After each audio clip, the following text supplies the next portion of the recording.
All right, all right. All right, all right. Good evening, beautiful people. Welcome to the Beneficial Blurred channel.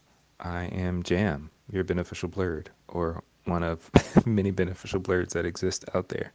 Thank you for joining me this evening. I'm not going to be on here that long um, because it's late.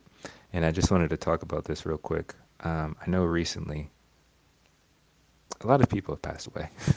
A lot of celebrities have passed away, and it's been really, really heartbreaking. Um, depending on your fandom and depending on your relationship with these celebrities. But a big one in the black community has been Malcolm-Jamal Warner, who passed away um, just tragically, and it was unexpected. I mean, death in general, people, it's unexpected. But, for some people, it's like, oh, this person's older, or we know that they're ill and things like that. And you kind of brace yourself for it. But, seeing the headlines and stuff like that, it was just really out of the blue. And this was really, he was a young man that was having a huge impact on our culture, on our community, and just gone, And of course, there are a lot of people who have theories and opinions about his passing and stuff like that. And again, it's really, really tragic. And as I was on the internet, like most people are, just looking up his name and trying to search more and get more information about him, I found this video. It was a TED Talk that he did about a year ago. That to me, I'm really surprised it doesn't have as many views as I think it should. Um, it's called. Let me just pull it up. Let me share my screen.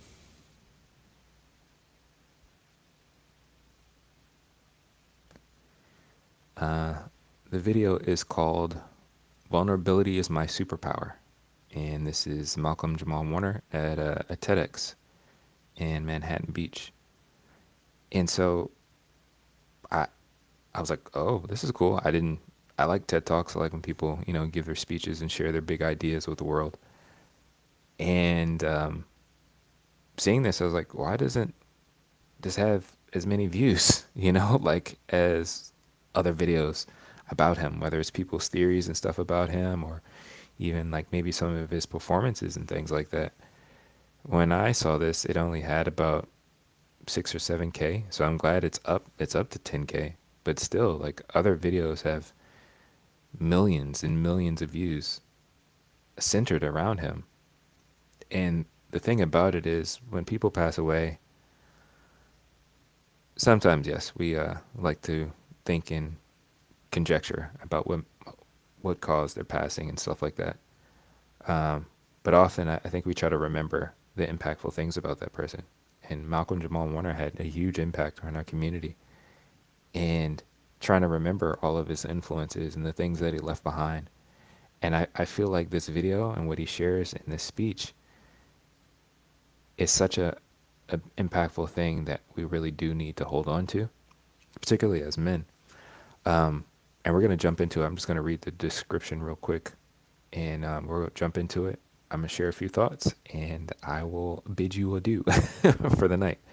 Um,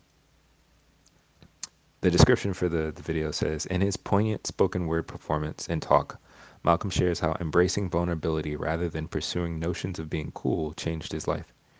He encourages us to resist the media stereotypes of black men filled with bravado and danger, and instead create space and acceptance for male vulnerability and self-love. Malcolm-Jamal Warner is recognized in the entertainment industry for his seasoned acting talents and his accomplishments in music, directing, and producing. As an Emmy-nominated television actor, awarded stage actor, and Grammy Award-winning poet, Warner has established himself as one of the most accomplished working talents in the industry today. And so, yeah, I want to share this video, walk through it a little bit. And I honestly, I think this video should get more views. It should spread more as we do reflect on the impact that this brother had in our lives. I really do hope we focus on a lot of the messages and things that he shared as well, so that we can continue his legacy with the ideas that it was spreading and the impact that he was trying to make, and the stuff that he was modeling in his own life. Like, whether people are celebrities, whether they're actors or business owners, teachers, or just people, um, if they've had positive impacts on us, those are seeds and messages that we can carry on in our own lives. And I thought this was a great message that he shared. So let's jump into it.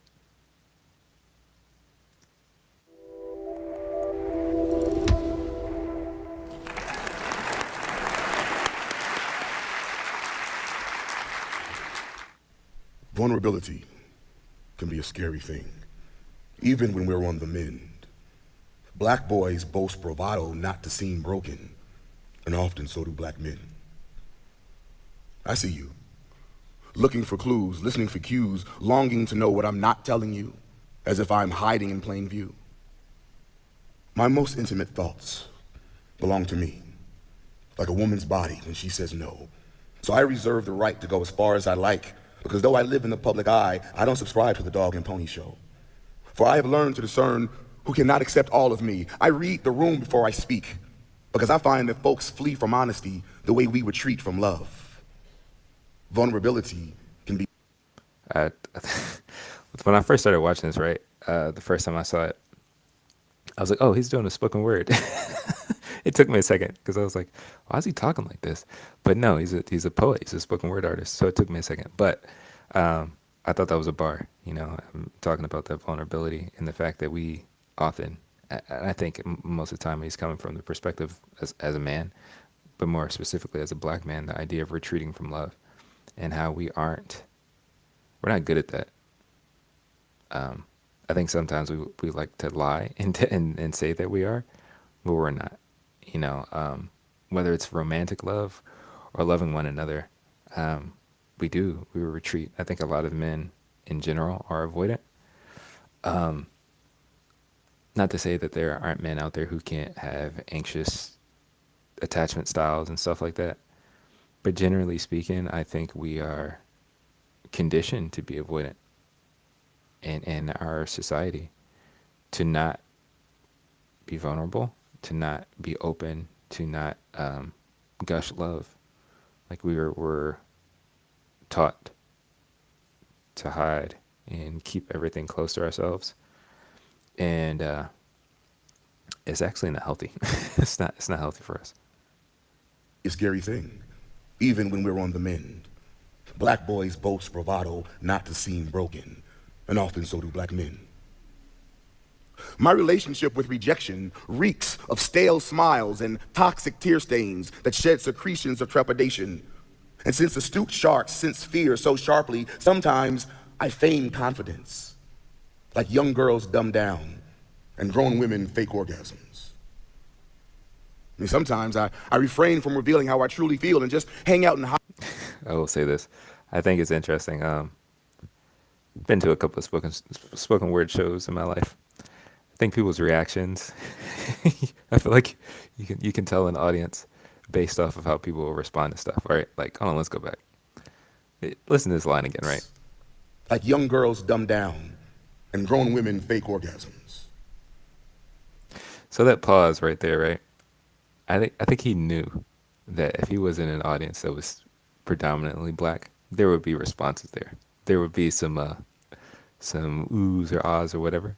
Because if somebody says a bar, and I mean that's sure, it doesn't have to be the best bar in the world, it doesn't have to be the most compelling one, but like if you're in a space, that pause is there for you to not only sit and reflect, but it's also for you to respond. Like I'm saying this thing that isn't. I know some people are gonna relate to or want to be honest about, but I get it. Like these TED talks and stuff like that. Depending on where it is, the audience may be majorly of the Caucasian persuasion. And sometimes they don't know how to deal with, performance. They don't know how to deal with art. They don't know how to deal with spoken word. And so they just sit there silently. But spoken word, it's a performance in our culture, in our community. It's you call and response. You show up. You can emote. You can engage. And I honestly feel like he was like, oh, somebody. He's talented performer, so like you keep the show going. But I know that pause was there for like, oh, this is supposed to sink in, and you're supposed to reflect on this. Something was supposed to happen there. And sometimes I refrain from revealing how I truly feel and just hang out and hide the parts of me you possibly might not like. Vulnerability can be a scary thing. I mean, we all do the same dance, right? It's like life is one big masquerade party with cute masks to mask and misshapen identities made by us to make us feel safe in the face of uncertainty. But when you hide yourself to please, you place a piece of your soul on hold. And the sanctity of that space eventually becomes a poisonous pit of unexpressed feelings or untended quirks that never quite get worked out. For the things that we hide about ourselves don't disappear, and some we live in fear may slip out when least expected. I know an irony for me is when I wanted to be fully accepted without giving my full self. Not feeling safe enough to be vulnerable, I'd lament that I was only being loved based on what I thought was safe to present. I spent years in a relationship, hiding, halfway knowing I was neglecting me, allowing myself to be disrespected since I was silently disrespecting me. Friends who knew me well were looking at me like, yo, who the hell is he? It's deep. A compromised soul may let you sleep, but will never let you rest. Unless you address the parts of you that can't be dressed up with a smile and I'm fine. So I'm on this personal quest to embrace a self-love so radical that I honor every aspect of my being, even the broken I'm working to heal. Dim my light for no one. Let it shine with precision to keep my path bright and protect my soul and spirit temple like a lion protects its cubs from perilous predators day and night. Black boys boast bravado not to seem broken, and often so do black men. Vulnerability is a scary thing. And while I'm on the mend, my need is to love me and tend to my self-care. Hiding in plain view is really me deciding how much of my soul I'm willing to share.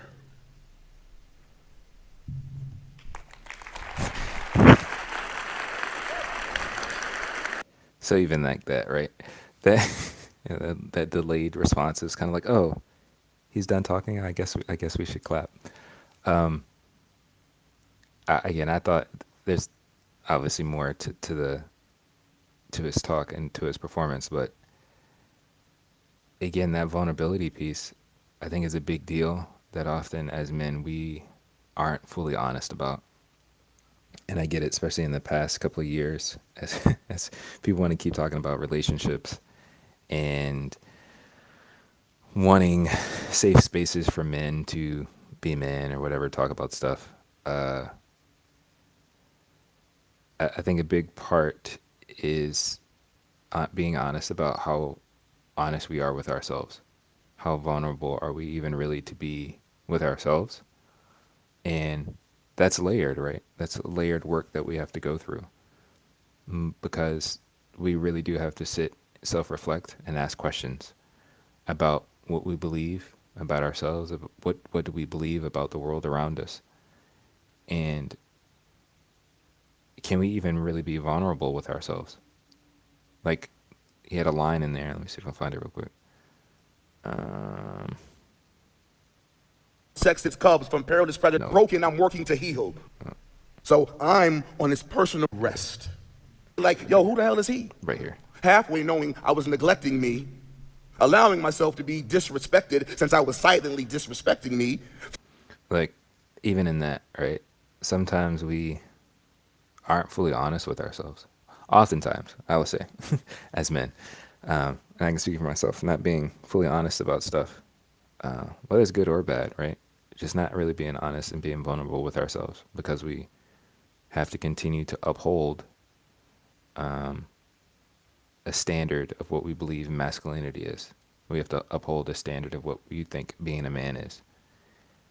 And I think as men, we've been struggling recently more than anything, to actually find a healthy balance of how to be honest, how to be sensitive, how to be vulnerable, how to be expressive in a healthy way. Because oftentimes it is tied to romantic relationships.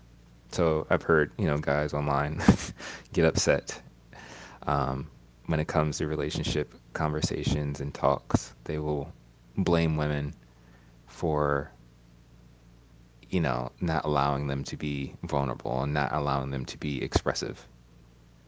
And so it's like, how am I supposed to be expressive? And I share this, and now, she's calling me a simp or whatever, and I can't cry, and she wants me to toughen up, and she wants me stoic and whatever, and so on and so forth, right? But I think before any of that, which I push back against, because there is a healthy and a constructive way and a beneficial way to be able to express your emotions with whoever you're talking with. But yeah, I mean, it starts with us internally wrestling with patriarchal thoughts, wrestling with how to be honest and vulnerable and genuine to ourselves. Even though you are the main person that wrestles with your thoughts, that doesn't mean you're actually honest with those thoughts, that you actually feel safe enough to express and deal with the things that you believe inside. Right? Like, a thought may pop up in your mind, but you immediately push it back because you're like, no homo, or like, that's weak, or I don't want to be a simp, or I can't show up this way, right? Like, there are all these different things, these roadblocks that show up that we've been forced to deal with as men in our society that I think we aren't often honest about, even in private, whether it's with ourselves or with a friend, And I think that vulnerability starts there. Absolutely. Absolutely. Thank you, Yolanda, for this. Many lessons to be learned from this extraordinary human being. Don't cry because he's gone. Smile because he was here. 100%. Thank you for that. I appreciate that. But yeah, I mean, this is a lot to learn here. And another reason why I think, there should be, I wish there were more views for this. But let's get ready. He's getting ready to actually get into a speech. Okay, here's it.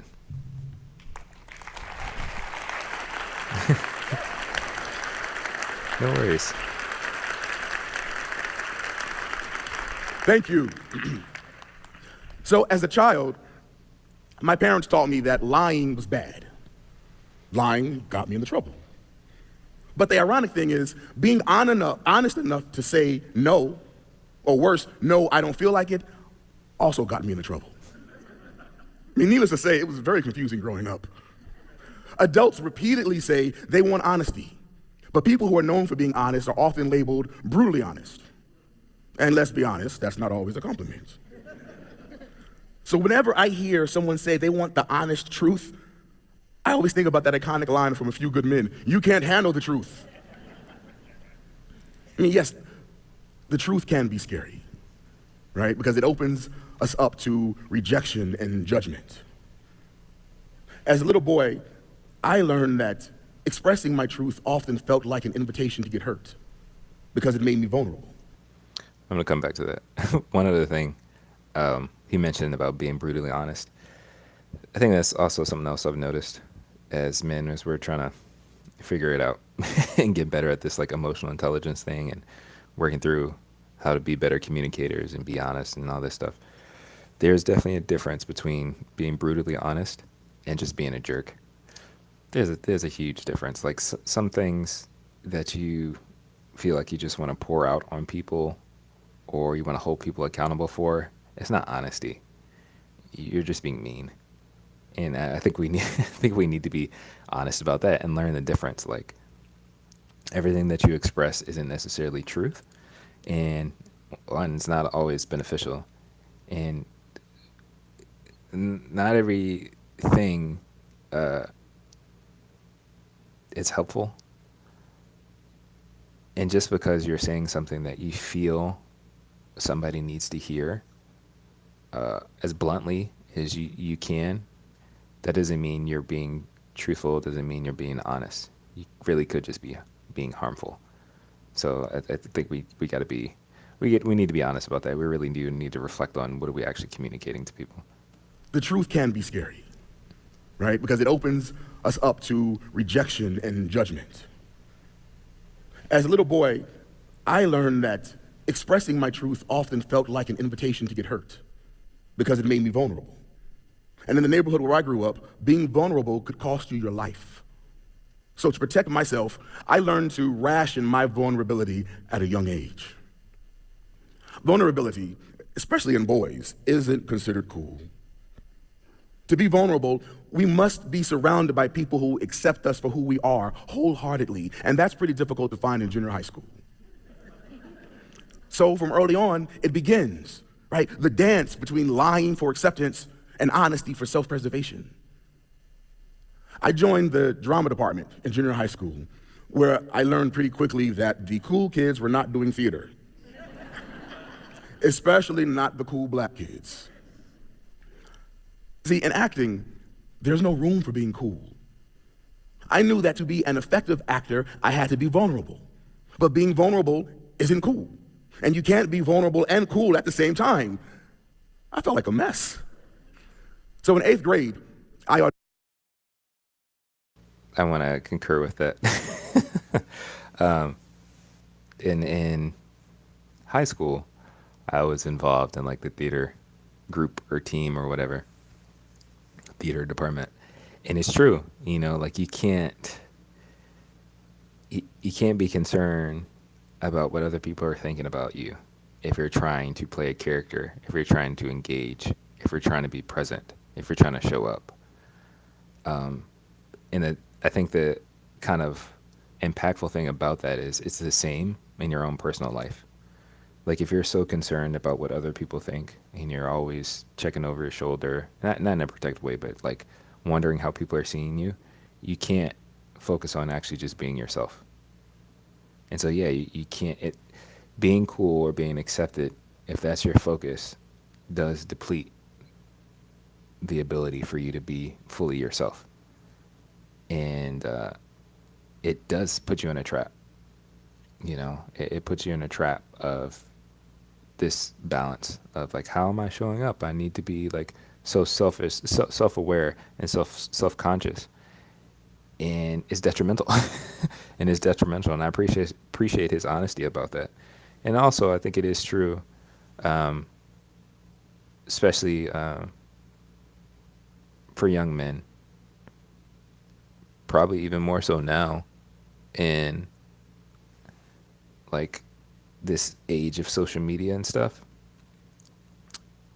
A lot of it is about appearances. A lot of it is about how are you showing up and what are you doing so that you don't get picked on or so you don't get memed. And that sucks. Like you don't want to be honest. You have to put on this veneer all the time. And that carries over from childhood into adulthood. There are a lot of guys who are my age or older who are still trying to put on so that they can be cool and accepted. And it's not cool. auditioned for The Cosby Show, and I almost didn't get the role. I was acting my scenes like I'd seen the cool kids on TV. I was being a smart aleck, sighing loudly, hands on my hips, rolling my eyes. I was hitting every comedic beat, and everyone in that room was laughing. So naturally, I felt quite proud of my audition, because clearly, I'm being very cool. But the one person in the room who was not laughing was Mr. Cosby, who looked at me and simply asked, "Would you talk to your father like that?" I was stunned. "No," I replied. "Well, I don't want to see that on this show." Choosing cool over vulnerability almost cost me that role.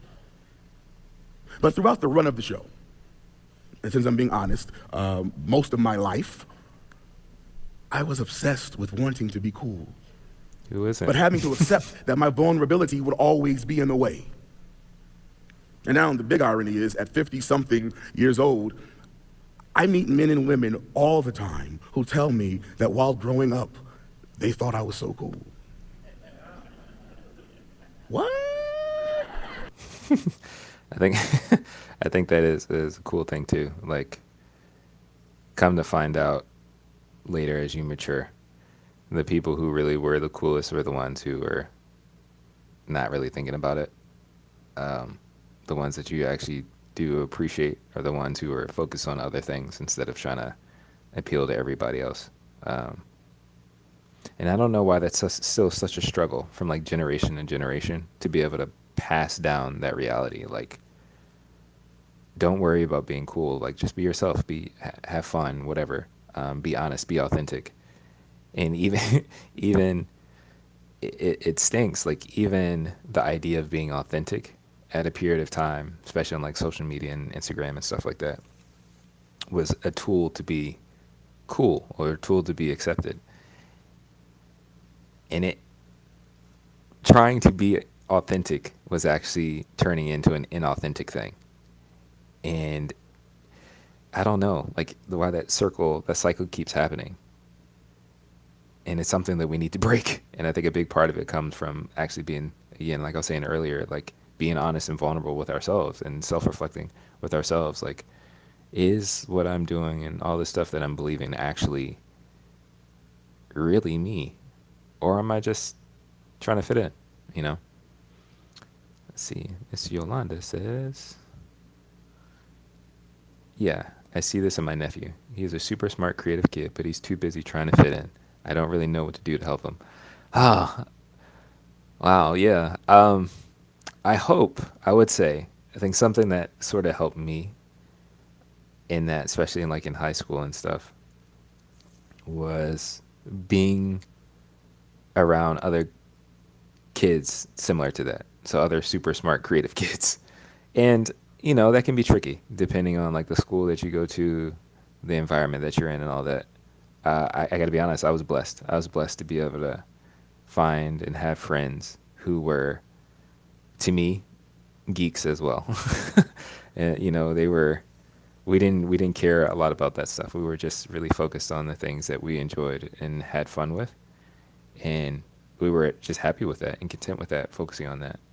But again, that can be tricky to find that. So maybe if there are certain clubs that he's interested in, for me, in high school, one club that was really big, that was kind of niche, was there was an anime club at my school. I don't know if your nephew's into that, but there was an anime club at my school. And so I was around other geeky, nerdy kids, boys and girls who enjoyed anime, enjoyed Japanese culture, and we made space for one another. And that was our safe haven. And that was enough. We didn't have to worry about what other people said or anybody else cared about. We were just enjoying that because we had this shared interest. So I mean, that would be the little piece of advice. It's like, hey, are the friends that you're hanging out with, are they interested in the same things you're interested in? Like whatever your hobbies are, because that can be a start, to kind of have that safe space. But thank you. Thought I was so cool. What? So what I realized, what resonates with people about me and my acting roles is seeing a man who is not confined by the traditional definition of cool. It turns out being vulnerable is cool. You see, I know that my vulnerability does not subtract from my manhood. It does not make me weak. Now, it does open me up to rejection and sometimes heartbreak. But I'm here to tell you, there is nothing weak about having the strength to overcome the things that feel like they can emotionally break you. And it's such a good point. And that's one, I think, even just him breaking that down, right, is one of the biggest lies that we believe as men. Um, Him just mentioning, yeah, you being vulnerable does open you up to be hurt, or to be disappointed or to be broken. The belief is you need to, I would say the belief that I understood, that I was taught, that I feel like I picked up from culture and society and from other men in my life, is you need to make yourself as impenetrable as possible, right? And so that plays into the idea of being stoic. And I've seen it. Like I've seen it on podcasts and stuff like that. Guys like to say, oh, especially when they're talking to the opposite sex. They they do it when they're talking with each other too. Like if somebody is being expressive, if somebody is being vulnerable, if somebody is being honest and stuff, they're like, ah, don't you're being too emotional right now. Like, you need to get rid of that. Like we need to stay in logic and facts. again, this idea of being stoic. Um, and it's all the facade, right? Like it's all a lie. It's all a facade. You want to put that up because if you show any vulnerability, if you show any honesty in that emotionality or humanity, you position yourself to lose leverage in however this dynamic is going. And I wish that wasn't the case, but it plays a big part in the matrix. It plays a big part in the patriarchy that we live in, this power struggle all the time. And as men, I think we look at all of life like that, and it's toxic. It's not good. That everything is a power play. Everything is what leverage do I have? What positioning can I be in so that I can be successful or whatever? And not everything is a fight. Not everything is a competition. Not everything is a debate that you have to win. Um, but when we think that way, when we're conditioned to think that way and see life that way, you hold on to the idea that, okay, well, yeah, I need to have the best armor and I have to have the best sword so that if somebody is trying to get close to me, I can keep them away, and whatever somebody's saying towards me, I can block it and continue to protect myself. Even though I feel like the bigger the shield gets and the sharper the sword gets, we start to forget more about who we really are. Like we get so obsessed about how shiny our armor is, how cool our shield looks, how sharp our sword is, that we forget about the human on the inside. And whenever somebody or anything starts to get through the armor, we get it's like a balloon, we just deflate. And we're really fragile. We're really, really fragile. And instead of actually building up the actual strength and the resilience, we just decide to get bigger armor. We decide to get bigger armor, get bigger shields, and try to get sharper swords. So again, we think we're being brutally honest, but we're actually just saying things that hurt people. And it sucks. We shouldn't be doing that. But it's a belief and a concept that we continue to pass down from generation to generation as men, that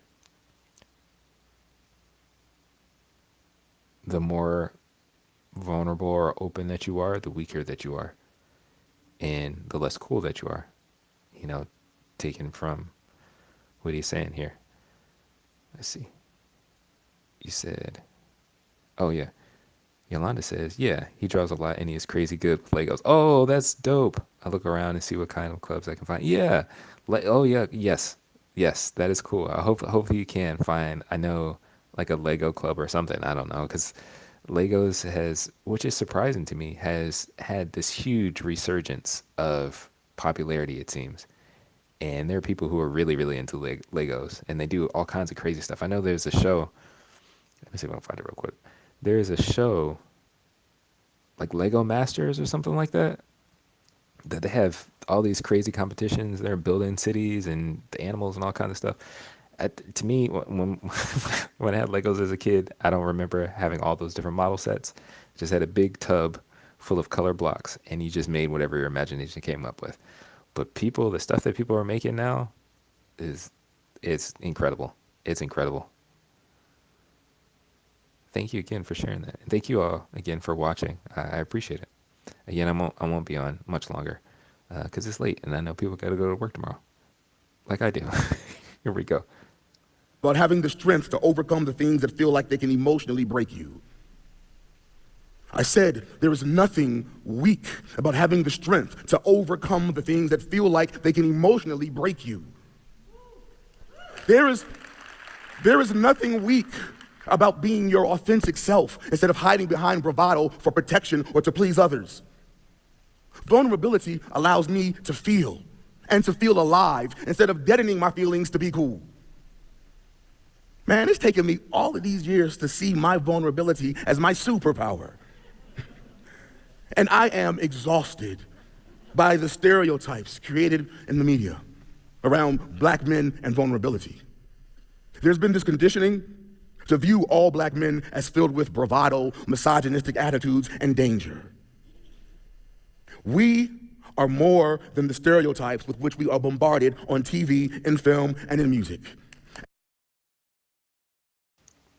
I 100% agree. And I also, sadly, can admit and acknowledge that a lot of us do fit into that and we propagate that idea. Some people do it to the extreme, other people do it more subtly. But I think in a society that thrives off of, generally speaking, we live in a patriarchal society, and patriarchy oftentimes is maintained and upheld using misogyny and sexism and all these things. And a lot of the matrix that all the systems isms that exist in our society hinge on that, sadly. So whether somebody is super blatantly misogynistic, or aggressive or dangerous, or not so much, I think we have to admit that all of us as men can carry those things. So yeah, I agree with him. Like, no, not all black men look like that or have these characteristic or caricature portrayals that exist in media. But I do think we do wrestle with a lot of toxic stuff, that we may not be aware of. And sometimes we're not aware of it until we're in close proximity with people. And I think that's the scariest part. And I mean, I'm learning that from my own experiences, like the most dangerous parts of us as men oftentimes don't show up until we're with people that we love closely. That can be family, friends, romantic, or whatever. And it's dangerous, and it's not fair to those we relate to.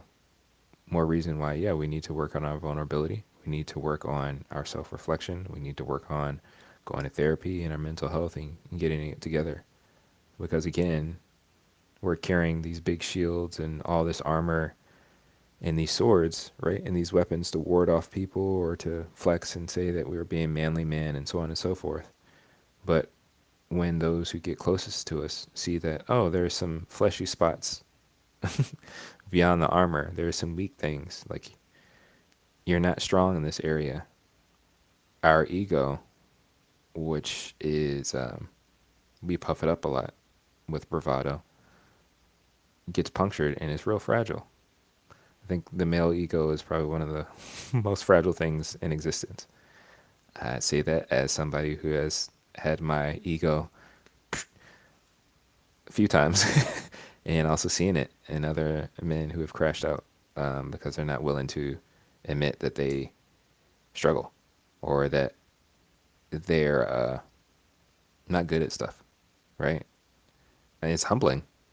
And I don't think we don't do a good job of that because, again, we're so busy trying to put on this armor and this protection around us so that we're not vulnerable, that we don't develop actual resilience.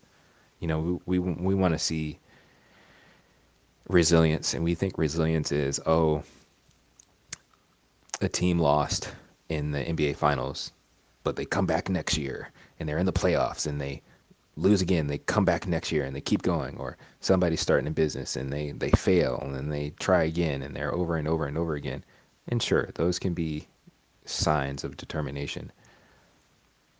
But when you move into more close, closer and more vulnerable spaces, that idea of resilience starts to wax and wane, right? Like, oh, you failed in this relationship because you don't know how to talk to people or you're not vulnerable or whatever. That idea of resilience, to actually stick with it and actually try and actually, give more in a relationship or whatever, or be a better son or be a better brother, be a better community member. Sometimes that resilience isn't there. We give up. We run away. We're avoidant. We try to find distractions. We, whatever. And sadly, that's something that a lot of us experience, right? Like, in my situation, I would say one of the things that I picked up from my own father is running away from challenging circumstances. And I think a lot of black men wrestle with that. You know, I don't know the statistic off the top of my head, but a lot of I know it because I know a lot of people whose father wasn't there, whether they lived down the street or you never saw them again. Um, but because the situation was a little challenging or too much, or they got stressed out or whatever, they decided to go somewhere else instead of being resilient and being determined to work it out. They jumped ship. And so, yeah, you can try to look for examples of entrepreneurs who don't give up or basketball or athletes who don't give up, but we also need examples of people who are emotionally resilient and are willing to say like, oh yeah, I effed up, but I want to keep at this. I want my relationships to work. I want to be a better father. I want to be a better husband. I want to be, a better friend. I'm going to keep going. But that takes vulnerability and bravery. Yolanda says, that's true. There's a lot of generational trauma we are working through. Yep. But I love that we as Black people are starting to have absolutely. I definitely call that progress. 100%. 100%. I think having the conversations and being honest helps. And it brings the things that were hidden or like pushed under the carpet. We bring them out so that we can deal with them. That's really the only way to actually heal and have growth, right? Like we actually got to face things head on. So thank you for that. I appreciate that. All right, let's try to wrap this up. More than the stereotypes with which we are bombarded on TV, in film, and in music. And I'm glad you agree. In my professional and personal life, I am pushing the opposing narrative so that black boys don't grow into black men emulating these stereotypes. I want black boys to live what I have learned. Vulnerability is cool. It is strength. It still allows you to be a man, and vulnerability offers the greatest gift. It allows you to open up to yourself and love yourself. Because the most important thing is the simple belief that you are enough. And as I stand here in the power of my own vulnerability, I am telling you, you are enough.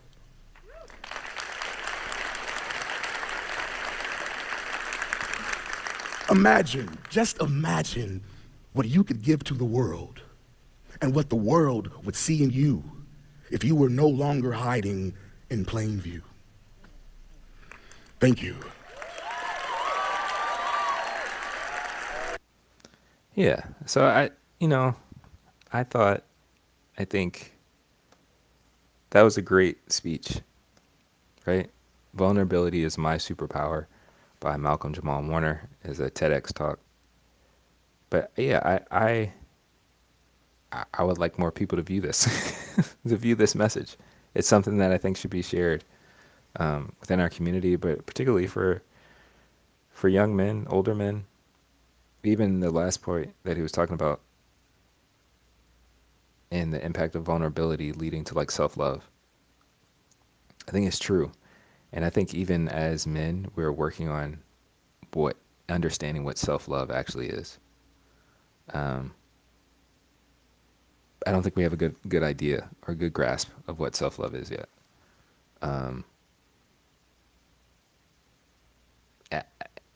I'm not 100% sure why that is. But I think it could also have a part to play in, if we're honest, we don't really have a good grasp on what love is in general. And there's so many layers there that we need to work through to get better at, one, being vulnerable and being honest with ourselves. And understanding that we don't need to be cool, that we don't need to try to hold up or uphold certain ideals, especially ideals that have been toxic and have not been helpful to us. Like the ideas of masculinity that we've picked up from this culture, white supremacy and things like that, stuff that doesn't help us and has never helped us in our community, but we continue to like hold on to them, and we aren't willing to let them go But again, that takes time to actually be self-reflexive and actually do that work to be like, something's not right about this. Like maybe something's off. Like, but again, that takes time. But I think we really do need to work on self-love, so that we can be better for ourselves. And that's part of, why I like to talk about the stuff that I like to talk about, and trying to encourage us to be beneficial men. It starts with us, you know. Let's see. Yolanda says, there's a great video on the channel called Baldwin and Company. It is a conversation with Dr. Daniel Black. Okay, I will look for that. I'm going to save that and look for that and see if I can find it. Thank you for that. If you have a link or a more direct title, you can leave it in the comments and I will try to check it out. Okay, you should check it out. Very enlightening conversation. Okay, channel called Baldwin and Co. Okay, yes, I will look for that. Thank you so much, Yolanda. I appreciate that. But yeah, I mean that's really it. I mean, I think again it was a really good, and it's a short, you know, short TED talk. You start with a spoken word, and he shares some helpful stuff. And again, if you find this interesting, whether it's through my channel or just going to like the video, I think this is a good message that he left behind for us, and that we should cherish and continue to spread. I will say, I think it's fascinating that for Malcolm-Jamal Warner to kind of like carry on a lot of some of the mindsets and perspective that Bill Cosby had or has, when it comes to entertainment. I find that really interesting since, he played his son in on the show. And there have been other times, right? Like he's made cameos on shows. Like I think there was a cameo that he made on the show Community, and he's wearing like a Cosby sweater. And then they're like, "Oh man, that's a really nice sweater." And he's like, "Yeah, my dad gave it to me." And I think it's cool that impact he's trying to like. He clearly was impacted, and influenced by what Cosby said in his life, and obviously there are things we are grossly disappointed about when it comes to Bill Cosby, but we can't. It's really hard to not accept the impact that his art and his creative work had on our community and in the world. But I will leave that at that. Okay, the video is called "Stop Confusing Access with Freedom." Okay, all right. I will look that up. Thank you so much, Yolanda. And thank you all, everybody who's been hanging out with me. I really appreciate it. If you like the stream, please leave a like. And if you're new here, subscribe, follow. I appreciate it. Again, from this, vulnerability is a superpower. And I think as men, that's something we really do need to hold on to and we need to work through. Like, honestly, being vulnerable, working on our self-love, and it all starts with being vulnerable with ourselves and actually taking time to be self-reflexive and to be honest about what we think, what we believe, instead of just kind of going with the crowd and worrying about what's considered cool. Men do it too. It's not just young boys in school. Like, men are constantly, if they're really being honest, most men, I would say, are constantly aware and cognizant and concerned about what other men think about them. And they're concerned about what women think. So they're externally concerned about what's going on. But yes, thank you all again. Hope you all have a great night and have a lovely week and coming up. Be safe out there. Peace. Thank you, Yolanda. Have a great night. See y'all.